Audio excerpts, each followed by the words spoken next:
Loud. There you go. Good morning, everybody. Welcome to the federal call of FFLGuard. Today is Monday, May 3rd, 2021. It's 11 a.m. Eastern. Welcome to anybody outside of the Eastern time zone. I know it's a little bit earlier there, but this is the most convenient time for everybody. This is our monthly call in anticipation of next month's symposium, where we will not have a monthly call. We'll have a symposium instead. And on the call with me today are the client relations team, Brian and Avis, Mike Bouchard of Operational Security and ATF Liaison fame. I'm sure we'll talk all about David Chipman, since he wasn't part of our discussions the last monthly call, Mike. And of course, our business operations guru, Mr. Hank Yasek, who is joining us from Kentucky. Welcome, everyone, and welcome to our participants. Reminder, symposium and clients-only meeting upcoming for the first Tuesday of next month. That's June 2nd and 3rd. To understand the format, the second will have a live component to it that includes ATF, Q&A with ATF. If anybody has any questions they would specifically like to pose to ATF, and Avis, this is something that our emails can also put out there. If anybody has any questions that they would like me to pose to ATF during our live sessions, please send them to me. Otherwise, you can expect all the general conversation that one would get out of me if I spoke with ATF about current events. But if you have something special to ask, please email the client relations team and tell us, here's what I'd like to know from the ATF, and we will ask them and we'll get some answers. Those are live sessions on June 2nd, after our welcome and after our keynote address. Once those live sessions with ATF transpire, we will have our clients only meeting at 1 in the afternoon, Eastern time. Anybody who's ever been to a clients only meeting live at the AccuSport Business Conference or the Ellett Brothers Business Conference, you know how it goes. It's a attorney-client privilege session, closed doors, just us, and we talk about everything and anything. The gloves are off, all bets are off, everything's off, except our clothes, that's on. And we talk about it all. It's a great value add for why you pay for FFLGuard. And if you do not attend any part of this symposium at all, I highly suggest you come to that meeting. The symposium is free for all of you, free. You don't have to pay anything. If you'd like to participate in some extra bells and whistles in the symposium related to technology and business operations, you can pay $50. But otherwise, the law and compliance elements of the symposium are free. The clients only meeting is free. You need to go to our website and sign up, or you won't be able to get in. Very important. Everybody who's on this call should go to the clients only website, log in as yourself, and get yourself a free ticket to the symposium next month. You will not regret it. Now, as part of the symposium, there's a number of recorded seminars that will be released in real time on June 3rd in the afternoon, after another 2 live ATF sessions. So there's 4 live ATF sessions, 2 on the 2nd, 2 on the 3rd, both in the morning. On the 3rd, after the 2 live sessions, there will be no less than 18 to 20 half-an-hour seminars released that afternoon at separate times that you can either attend when they're released, attend after work, attend over the weekend, attend whenever you want. They are recorded live at the time of release, and then thereafter they are available for review for a week. And after you review it, you'll be asked, hey, do you want to talk to these guys? Do you want to talk to the seminar speakers and a roundtable? And if so, do any of these times work for you? It's a wonderfully flexible way of going about doing a symposium like this. So with that said, I once again implore any of you that are on the call right now to go to the clients only website, fflguard.com, clients only, log in and get yourself a ticket. It's free for the law and compliance arm. You get me for free. Now, if you want the other tracks that include Hank's business operation track, and Alexis from Gearfire's technical operation, tech support or all things firearms technology track. It's an extra 25 bucks a track. It's piddly putts. So please go sign up and decide. We will be closing the doors when we reach a certain capacity, even if they are virtual doors. So that's my symposium discussion to lead off. And feel free to text me or email Brian or Avis if you have questions or need help getting the signups complete. Fast forward now to May 3rd, a month since our April discussion. A lot of things have changed in the ATF or the AFT, whatever President Biden calls it these days. A lot has transpired. There's a new guy named Dave Chipman who they've thrown his hat into the ring. There have been a number of gun control discussions, gun control measures that have been addressed in the last month. The most powerful guy in the Senate these days is Senator Joe Manchin, because he's the most middle of the road Democrat and well, let's say gun friendly Democrat that we have in the Senate. So there's been a lot of moving parts and things happening in the last month. Mike, you're on mute, so I'll let you unmute and let's discuss a little bit your experience with Dave Chipman, because I know you know him from your days back then, or at least I believe you do. You are ATF liaison. Let's talk a little bit about that and what the odds are that he gets put into office as a confirmed director and what it means to the rest of us. Yeah, I worked with Dave both as a field agent and then on the national response teams and then also in headquarters. When I was assistant director of field ops, he worked out in one of the field divisions. I think it was Detroit at the time. And then I worked with him in headquarters. It's no secret he's very outspoken and opinionated. And he's got a strict view of how things should be in the gun world. He's undergoing all the interviews with the different members, Senate members, and they're also in the process of doing his background.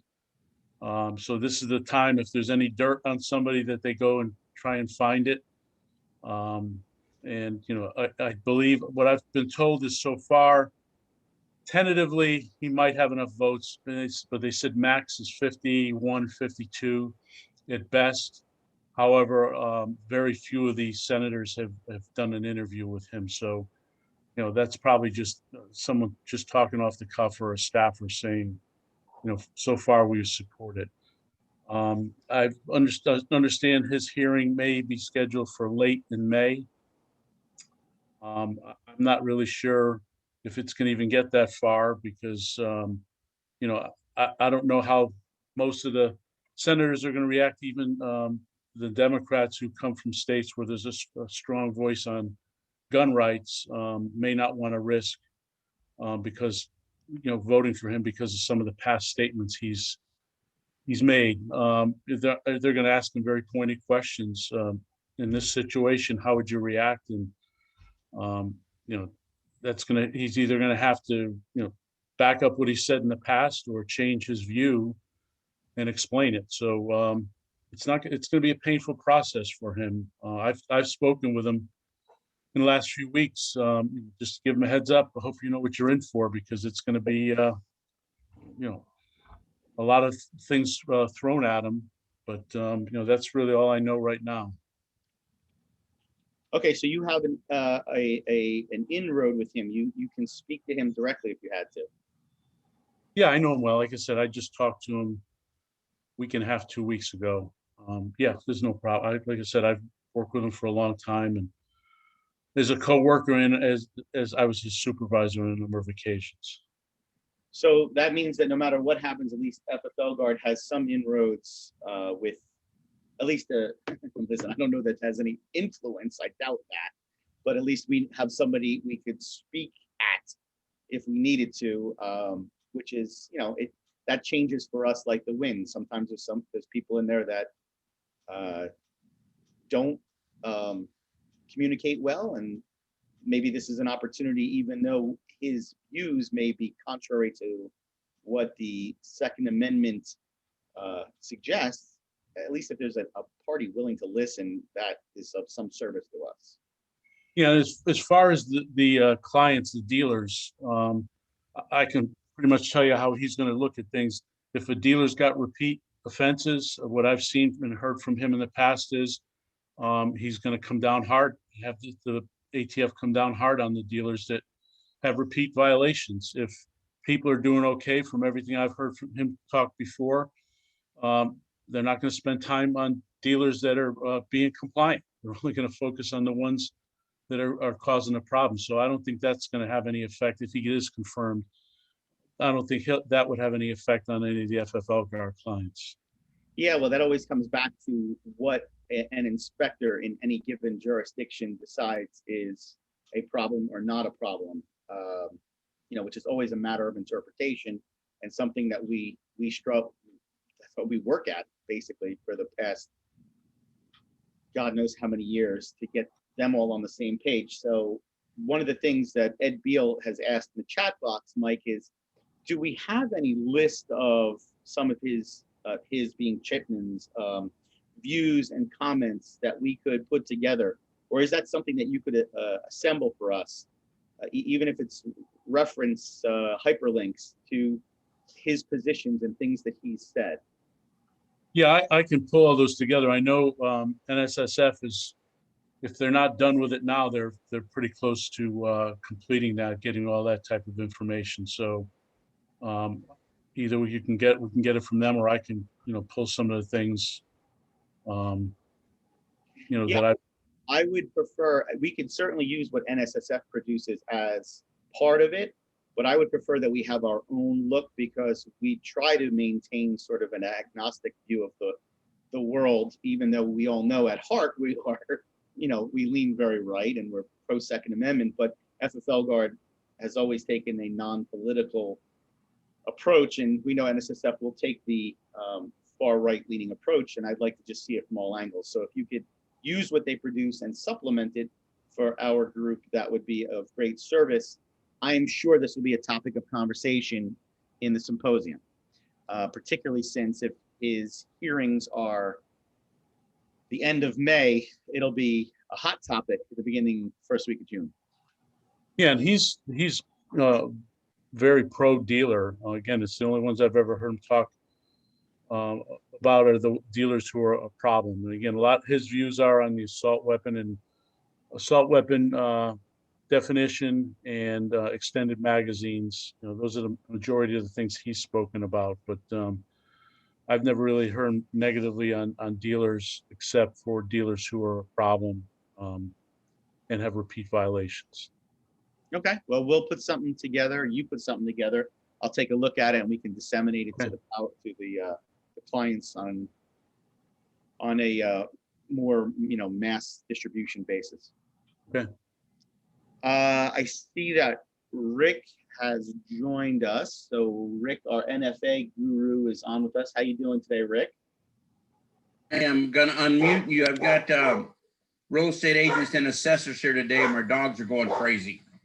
So, all right, so you just toggle that mute button as need be, and I just see Pat Burris signed up for the symposium. Thank you, Pat. It's one less phone call you'll get from Avis to ask you why you haven't signed up. So Avis put Pat on your list. She just signed up, and I expect to see more pings as we continue our conversation. So Rick, let's get you out of the way, you, your dogs, whoever's in the background there with you, and figure out, is there anything new in the NFA world that we before you came on, we were talking about how the last month since our last call, everything's popped off. You've got Dave Chipman, you've got all kinds of stuff happening. I know internally we've seen a couple different NFA related items come into our world, whether it's Tommy or H&K, or the moving target that is, this is a long gun, this is a handgun, this is a machine gun, the constant movement at firearms technology branch. Talk to us a little bit. I'll just say something real quick about Dave Chipman, very quick. I worked for Dave, and Dave's the one who had my supervisor relieved and put me as an acting chief. So I really enjoyed working for the guy. I never saw him as anti-gun. I saw him as very professional, and that was a very short stint. And he has sent referrals to me over the years, people who needed help. He sent them my way to help out. So I don't know about his political rhetoric. I just know him as what I work for. But with the NFA, there seems to be ATF wide a serious issue with training. They are providing no one in the field any type of training whatsoever. And they have a new person, and I hate to bring her name up, but Rebecca Simmers, who is hired to learn how to be the NFA guru. And I don't know if she can spell NFA, and I hate to say that. She knows nothing about the NFA, and she's already created a host of nightmares of making policy decisions that are not even just an opinion, but are completely against ATF statutes and regulations. So we're going through a time right now where ATF has taken all this funding that they used to have for training and not do anything at all. I knew that the Form 4 wouldn't be ready in April. I remember we said that.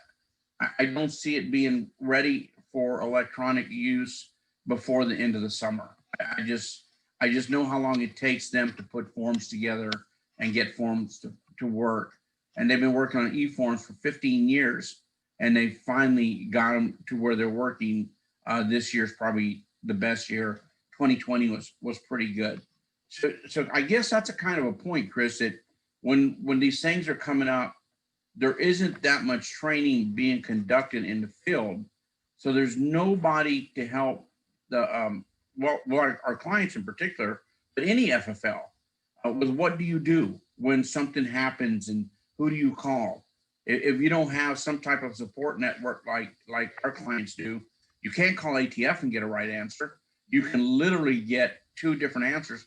And the second thing is no one from the NFA branch will call you back. If you don't have somebody where you can call the branch chief, the division chief, or even calling up to Alfonso, you will not get a response and your stuff will just languish. And I'm telling you, I guarantee everybody here listening who's done NFA has run into some type of problem with the NFA branch where it just can't get fixed. So as far as changes with FTB, they have another rotating acting branch chief. They supposedly have 8 new people in training. What they've also done is taking more of their senior personnel and making sure that they are now training inside the office. So what happens is you have nobody doing work. You have everybody paid to be a supervisor or instructor. So they literally have less personnel doing analysis now than they have instructing or supervising. That's how top heavy it is now. So hopefully once they have these new 6 or 8 personnel on board, but right now just got a response back. An item's been in over 12 months and they said now they're running up to 18 months for evaluations. So if you have something that needs to go in, the best thing is for us to work on it and try to figure it out and not submit it and just get you working on it. Otherwise, it's going to be there 18 months and we don't know what the new regulations will be then.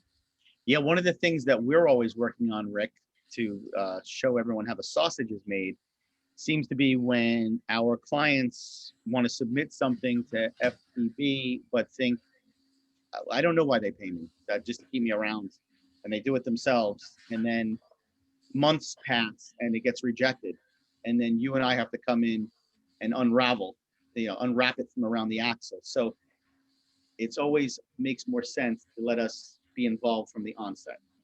That's a really good point, because sometimes we'll tell you, don't submit it. It is not going to pass. Right. Or don't submit it. We know it's going to pass. Let's put it right into commerce.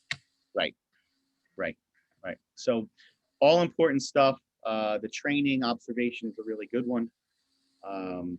And that seems to be a pervasive problem throughout ATF, is the lack of training. And I guess the pushback is always, well, when 80 cents on the dollar goes to FBI and not to us, what do you expect? And okay, I mean, there's not much we can say to that. So thank you for that insight, Rick. I'm going to look at Hank now for some input on the world of business. Things have slightly probably tailed off a bit since the all-time high of Q1, but tell me what you hear and what's being said out there, Hank.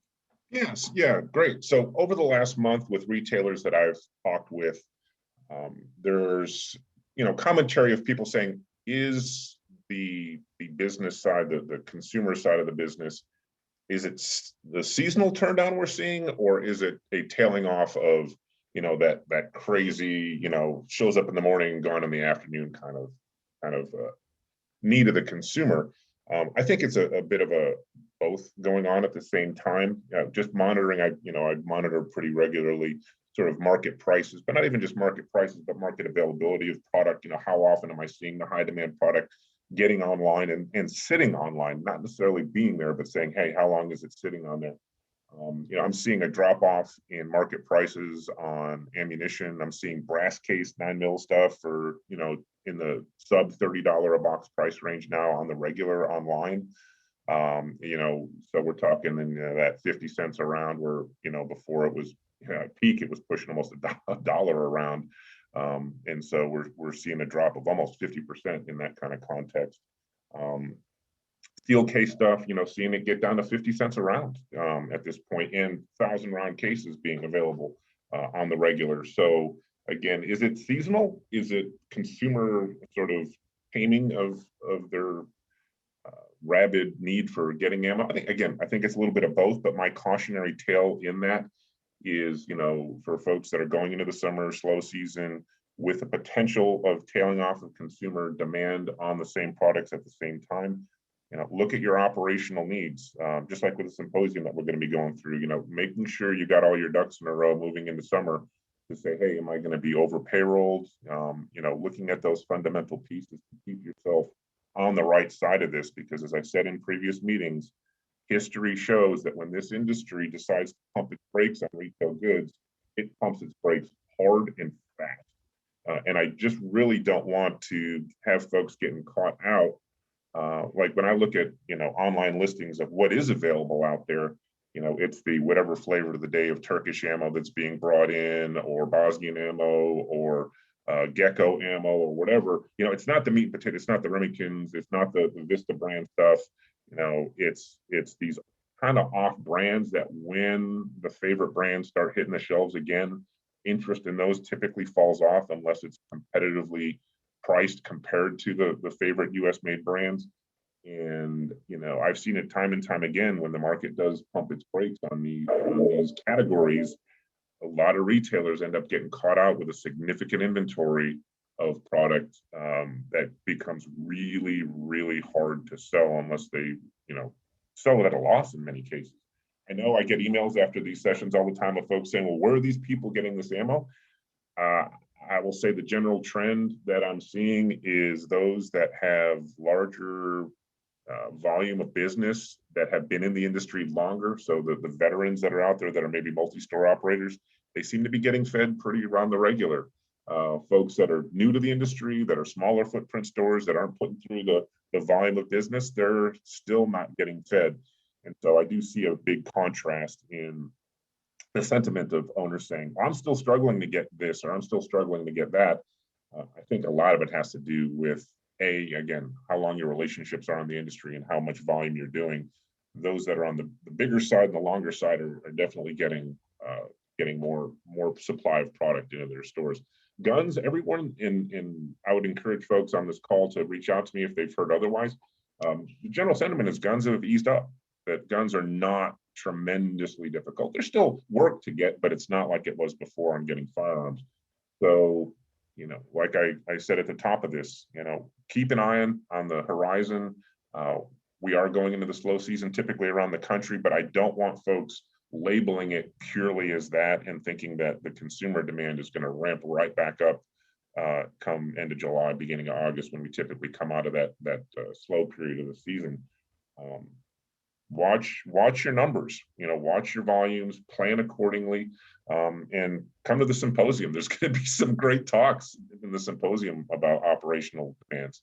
And Hank, you bring that up, and I just went right now and pulled up your track and the business issues that come up. Granted, it's going to cost FFLGuard clients an extra $25, but the things that come up include you're going to have a discussion with retail folks that do performance 20 groups. Correct. And how working with a smattering of other FFLs from different parts of the country could help you achieve certain goals in your jurisdiction. You're going to be speaking with some of the heavy hitters in the insurance world to talk about how you can potentially manage your business portfolio properly with the right amount of insurance. We've got our own Mike Bouchard and Jeff Perry, who's on the call from Brinks, talking with you about operational security and how bolting down where your assets are great from both a compliance and a business perspective. You've got a great seminar with Kenyon Gleason from NASGW and also Lori Aronson from Lipsy's on supply chain demands, how the supply chain really works. And this is not your usual, microeconomics or economics 101 discussion, because we all know that the supply chain in the firearms industry is not a supply and demand based supply chain. It's much different. You're gonna have a great talk about that. Of course, you get to talk. You have a talk with your old running buddy, Doug, on range operations. Anybody who's got a range, a must see. You'll have a talk on money and proper management of money. That's with me, which I can hear my wife chuckling now. Me discussing managing money, but the real spearhead of that conversation will be J.W. Schultz from Gearfire. Selling your business at a profit is another seminar that you are spearheading, and you've got two great guests. You've got at the retail end, Matt James, who was from Second Amendment Sports out in Arizona and California, who sold to Turner's. And you'll also have Steve Irvan of Gunbroker, two different sized operations being sold, but all the bells and whistles that go into selling a business. It's up there with getting married and having a child as far as, and buying your first house, right? As far as importance in the grand scheme of your lifetime. It only happens once or twice. Great conversations. And then of course you'll have a how to market your business online discussion with the folks at Gearfire. So you have a really wonderful track to manage. I'm participating in some, but not all. Everyone should jump on that track and throw $25 into the ring to see what you're offering. Okay, with that said, Mike, you side texted me just before to remind me to let everybody know that, the current ATF director is Regina Lombardo, who will be retiring on May 31st. And until there is a successor, what happens in that case, Mike? Yeah, she's been an interim because ATF hasn't had a director's confirmed since, I think, 2016. So they'll likely just, if Chipman has not had his hearing yet, Marvin Richardson, who's the deputy director, will likely act as the interim director until a decision is made. If Chipman does not get confirmed, it's likely the administration will bring in an interim director, probably from outside or from inside ATF, until they get sorted out about another nominee. So a lot of turmoil. The good thing is all the assistant directors are still staying. They're still fairly young and aren't retiring yet, so there'll still be some consistency there. So those assistant directors are also probably all the attendees or participants on our panels. Right.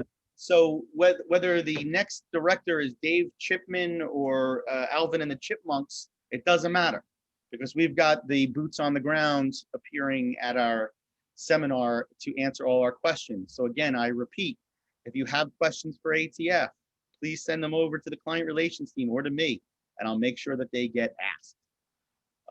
Brian and or Avis, help desk activity I've seen from my end. And so everybody understands how the help desk works. Brian and Avis are the gatekeepers. They make sure that responses are given to clients that may have already been given, so it doesn't waste lawyer time. If not, it gets escalated to a team of subject matter experts or lawyers that craft an answer, and then ultimately it passes over my desk and I bless it or I kick it back for revisions. I've seen, I mean, Brian, you can tell me if I'm wrong. An uptick. Yeah, I've seen an uptick. What any idea why or what's going on or? No, correct me if I'm wrong, Davis, but we really feel that everybody's getting the hang of going to the help desk first. Going to the help desk first and asking whatever question you want. Oh, let me call ATF or let me call FFLGuard or no, go to the help desk first, ask your question there. More than likely you're going to get the answer. And if not, then you can put it in. And a lot of people have just been utilizing the resources that we make available to them 24 hours a day.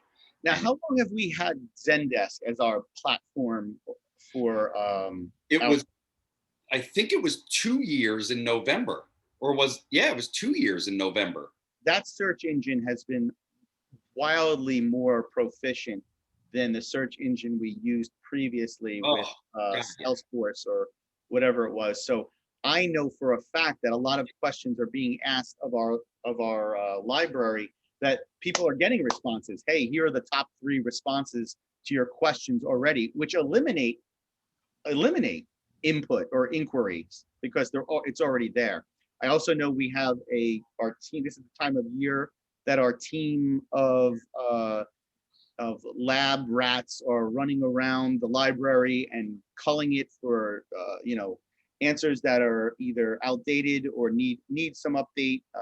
As I promise everyone, we constantly update our library to keep it current, and we know that we have a team on that working for you and Avis right now, handling that. So that's a good little update for everybody to know. I don't see Avis. She's not part of my screen. Avis, you there? Yeah. Oh, there you are. Would you like to add anything today other than? I'm sorry, I can't compliment you. That would be inappropriate. So I wasn't going to say anything about how you look wonderful today. Nope, can't do that. Can't we'll do get that. Hashtagged. She'll sue us. Okay. So all the crazy stuff that I can do. So don't do that. No, we are seeing more questions about state information. Yeah. Just remember that is very hard for us to answer. We're more on the federal level. We can do it. It just may cost you more, and it may take us a little longer. right. So I noticed that someone, Patty says you look marvelous, Avis. So that's not coming from inside. That's an outside compliment. Female to female, that's allowed. You're allowed. Okay. The state issue is one that at the symposium we will also address from a compliance standpoint. I think we have Chuck Michelle and our help desk manager, who is Scott Allen, discussing the nuances of state laws. One of the hot topic issues will be one that came in during the week, including, and the one that came in during the week was the Second Amendment. If I'm a sanctuary state or a sanctuary city, how does that affect Second Amendment? Those issues and more will be addressed at the symposium. Another issue that's been a hot topic is these states that say, we don't really give a crap what the feds say, this is what we're gonna do. And how that affects an FFL, how that affects your local ATF's enforcement of certain violations. All really sticky, hot stuff that we're gonna talk about at the symposium. So to that end, I would say stay tuned next month. We're gonna hit on all these state and federal nuanced items. I think that hits all of my bases, 30 minutes in. I don't know that I see any other questions. I see a lot of Avis compliments. Brava, Avis. But other than that, it looks like I've touched it all. I look forward to seeing you at the symposium. I can assure you, if you're on this call today and you don't have a ticket to the symposium yet, Avis is going to call you. So be ready for that phone call because Avis is going to call you. We've already discussed it offline. But other than that, I will see everybody next month, and you're welcome to call me in the interim with any questions. Take care and stay safe.